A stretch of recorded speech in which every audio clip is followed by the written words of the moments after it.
My stepmother is terrified of my father. Today I found out the disgusting things he did to her. I was never very close to my father and didn't think he cared much for me. Something was always off about him, but I never could have guessed the disgusting secret that he was hiding from me.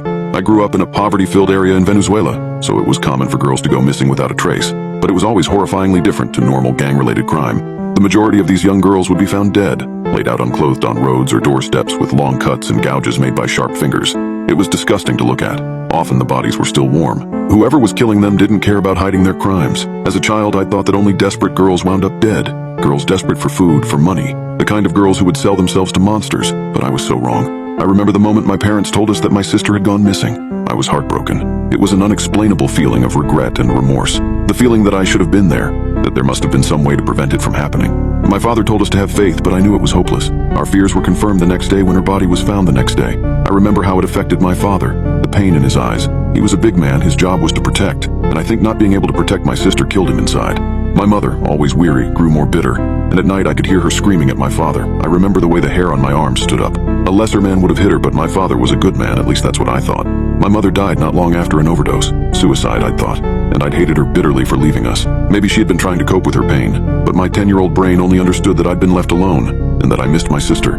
My father always promised that he would protect us, but he was wrong. When I was 15, on the cusp of womanhood, I met my stepmother for the first time. She was a young woman, maybe in her mid-20s, and beautiful.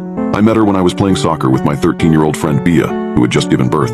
My stepmother wasn't my stepmother then, just a woman that nobody knew who'd stop to talk to Bia. I watched her lean in, touch my friend's cheek and speak softly. After she'd left, I'd asked Bia what the woman had said. Bia told me she'd congratulated her on the pregnancy. 2 days later, Bia turned up dead, unclothed, and her belly still slightly swollen from the childbirth. It was there I saw my stepmother again, standing behind the horrified crowd that had gathered. When we made eye contact, she flashed me a slow smile. Her lips were red and wet-looking. Something in the pit of my stomach dropped. A month later, she came home with my father, clinging to his arm and smiling at him with those two red lips. I hated her, and despite me having no reasoning for it, I always found a way to show my disgust towards her. At night, she made love to my father, screaming loudly like she was trying to punish me, and in the daytime, she made me miserable. Eventually, she locked me in the bathroom while she went outside, and when my father returned late at night and often after days away, she would spread her legs for my father before I could complain. The one time I managed to vocalize my dislike, my father brushed off my grievances, and I realized how insolent I'd been. Another father should have beaten me for what I'd said, but my father was too good of a man for that. Unfortunately, he was also a weak man and lonely after losing my mother.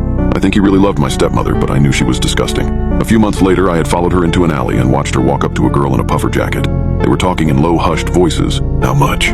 my stepmother had said in her mellow voice. The girl had muttered something, and my stepmother said something back that was too soft for me to hear from where I hid. And then, half before and half after, yes, I saw the girl shrug and noticed she was wearing new shoes. I could see the bright white of them. She was short, flat, maybe 13, but from where I stood I could tell the girl was beautiful. "Double after," my stepmother promised, and then her voice lowered so I couldn't hear it. I'd leaned forwards trying to hear the murmured words, and tripped, scuffling into a can. Both my stepmother and the girl jerked up, looking around, and I turned tail and ran back home to rebolt the door before I could be caught. Sitting on the cracked porcelain of the toilet, I tried to piece everything together. There was a difference between desperation and desire, and with enough money anyone could be bought. I could see it now. My stepmother, with her soft voice promising wealth and fortune for a night. Just one night for an easier life. Who wouldn't take that trade? I could see the clients too. The kind of men who expected a certain class of girls, but the kind of men who wanted free rein to play out their fantasies. I hated my stepmother then. I hated her as much as the nameless, faceless devils who actually did the harming, because she was the evil I could see. I spent that night plotting my revenge. I couldn't threaten to turn her into the police though. Here, police presence was a joke, where most of the force was paid twice once by the government, and again by the gangs and anyone else rich enough to rise above authority. Still, I could turn her over to my father. With what had happened to Danny, I knew he'd investigate. The next day, I shoved her into the wall when she tried to lock the bathroom door behind me. Her head cracked the plaster walls and white powder rained down. I choked on it.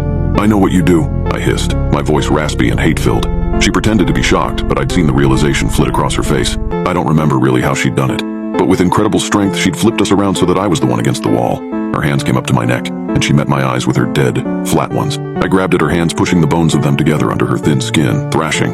It made no difference, and she pressed down without registering how I was clawing her skin open, like she was indifferent to the pain. "I'm sorry," she said softly right before I blacked out. When I woke up, I was in Colombia. With no money, it was my brother who picked me up at the closest bus station, crushing me to his chest and thanking God that I'd gotten home safe. He'd been looking since I'd gone missing, extracting promises from bus drivers and station workers across the city, all promising they'd call if they saw me. I told him what had happened, and he'd made a noise of anger. He told me our father had snapped and murdered a man, a coworker who'd made a lewd comment about me. He was in prison now. I didn't return to my home to see my stepmother. Instead, I went to live with my brother and his wife. They were much more rich than we were. I spent the next few months working low-wage jobs, while meanwhile my stepmother was still at large and my father still in jail. I never slept easily at night, and I itched to return home. When my father was finally released a year later, I flew home to see him. My stepmother had called to tell my brother he was too busy to see his family, and eventually I grew tired of waiting for him to extend an invitation, so I took a bus to my childhood home. It was a drastic change going from the beautiful campus and high-class town I lived in, all the way back to my old childhood home, a pathetic plaster box with shattered windows. I didn't bother knocking, and just let myself in the front door. I could hear them going at it, but the sounds stepped when they heard the door, and it was my stepmother who came out first. When she saw me, her blank expression shifted, and the look of fury in her eyes was like nothing I'd ever seen. Her icy, dead eyes were suddenly alive and blazing. She was a small woman, but now it seemed like she was massive. Her spindly arms came out. To grab me, I thought. I could hear her breathing, raspy and ragged, wet against her throat. Her burning gaze froze me into the ground. I'd forgotten about my father, as he burst out of the room. Relief flooded me, and I found the strength to move away from my stepmother. "What the hell is going on?" my father roared, loud enough that I'd flinched, though my stepmother stood still, dead and cold. My father looked around, first to my stepmother, who stood like a pillar of salt in the middle of the room, and then to the corner. When he saw me, he stopped dead in his tracks, deflating suddenly, doubled over. I looked back wordlessly. This man had been my father, my staunch protector. Now, he looked much older than I remembered, still a mountain of a man, but with skin hanging loosely where his muscles had atrophied after years in jail. He'd mouthed my name, like he couldn't believe it. I couldn't believe it either. I was close to tears. After a moment of stunned silence, my father yelled at my stepmother to leave the house, but she wouldn't move. My father advanced forwards, and still my stepmother wouldn't move. That was when my father hit her then, a hollow bone cracking thud. He then shoved my stepmother out of the house. After the door slammed shut, there was a horrible pregnant silence as my father looked down at his hands with wide, stunned eyes. "Dad?" I'd asked softly. "My daughter," he whispered to me. "God has brought you to me." I nodded. I remember I'd been so unsure of what to say. I'd felt out of place in my surroundings, acutely aware of how filthy my childhood home was, and how the shrunken man in front of me was not the invincible father I remembered. "I'm so sorry," he whispered as tears rolled down his cheeks. He started approaching me for a hug when all of a sudden everything went black. The thing I remember most was weight, dead weight on my body, something hot and thick on my leg. I couldn't breathe. There was dark blood everywhere. The first thing I saw was my stepmother Maria standing over me with her dead eyes still hard and furious. The second thing I saw was a gun cradled in her twisted, scarred hands. The third thing I saw was a dark little circle in my father's forehead. "You're safe," Maria whispered, and I remember realizing how broken her voice really sounded. Not mellow, but destroyed. She looked older than I'd remembered, probably because she wore no makeup, and for the first time I could see the bruises across her throat. Layered there, different shades of purple, green, brown, red, and black.